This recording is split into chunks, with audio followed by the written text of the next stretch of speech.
Market price prediction. Market analysis is vital for informed decision. Traditional methods sometimes miss key patterns in the data.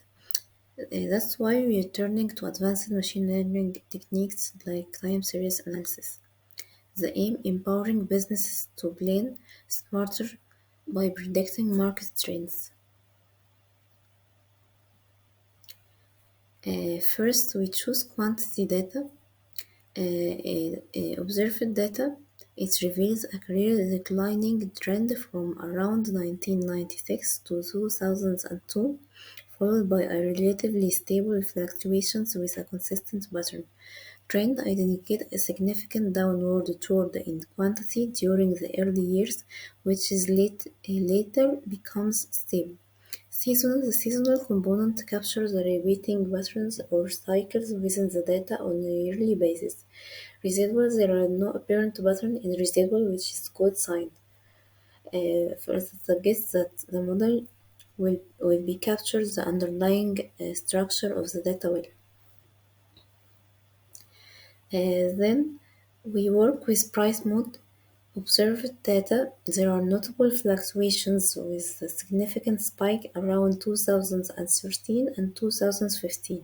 Trends show a gradual increase from the 1996 to around 2006, followed by a sharper increase in 2006 to 2015.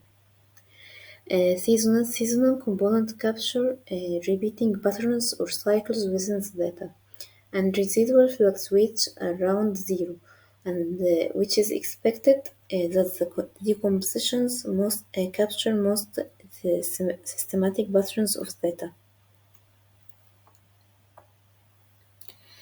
Then quantity monthly seasonality. Our data reveals a clear monthly rhythm in quantities, much like changing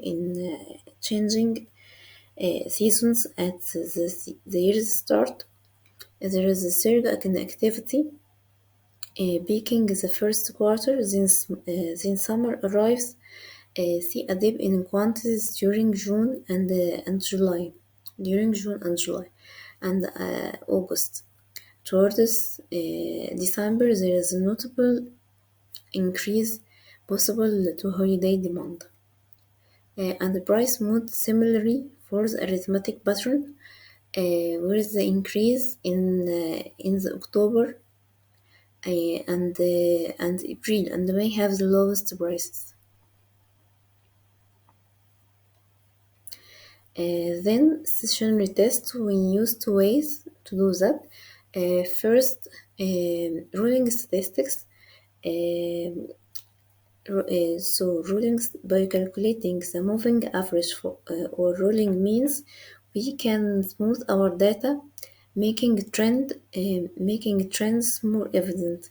If the ruling mean remains fairly constant over time, suggests data is stable. If ruling mean shows a trend, it indicates the data is not stable. Second, we use EDE follower test. The ED follower test, if p value is greater than a significant level with 0.05, and EDF statistics is and the EDF statistics is higher any critical region, so the time series will be non-stationary. So we're using visualization and ruling statistics at the first step.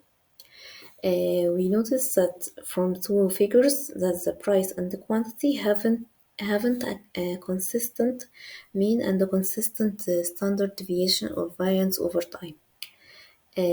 So we need to do some transformations for them. Stationary transformations for quantity after log transformation shows a constant mean and a constant standard deviation over time. But price shows a trend, as rolling mean is increases over time, but standard deviation is still stable. So we need to do more transformation or try another one for price. To make sure that our conclusions are right, we make ADF test.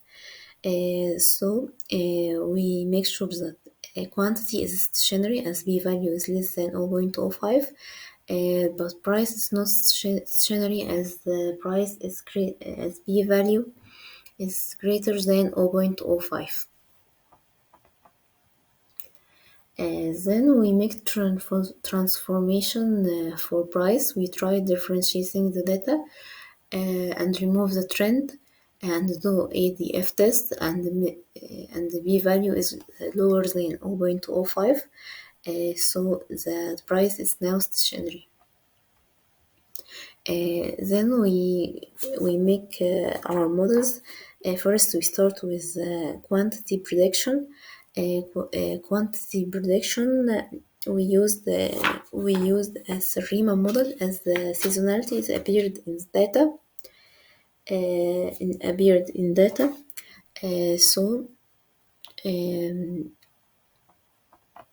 so we have root mean square error 0.185 and mean absolute error 0.149. And then we will try another model.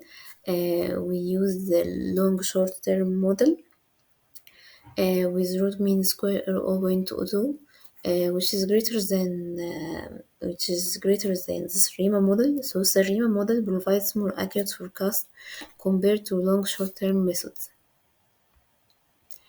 Then the RIMA model to predict prices with the root mean square error for 1444.6,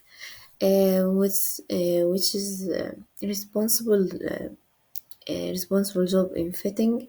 It do a responsible job in fitting the general pattern, but we suggest to do something else in the data.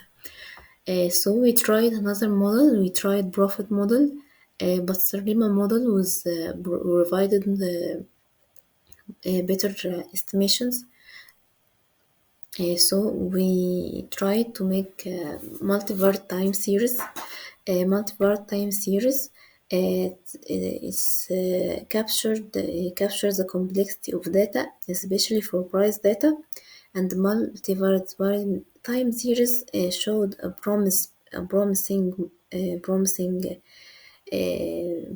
in providing more accurate prediction.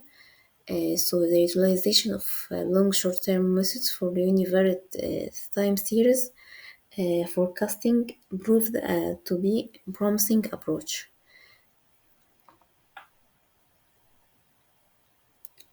Thank you.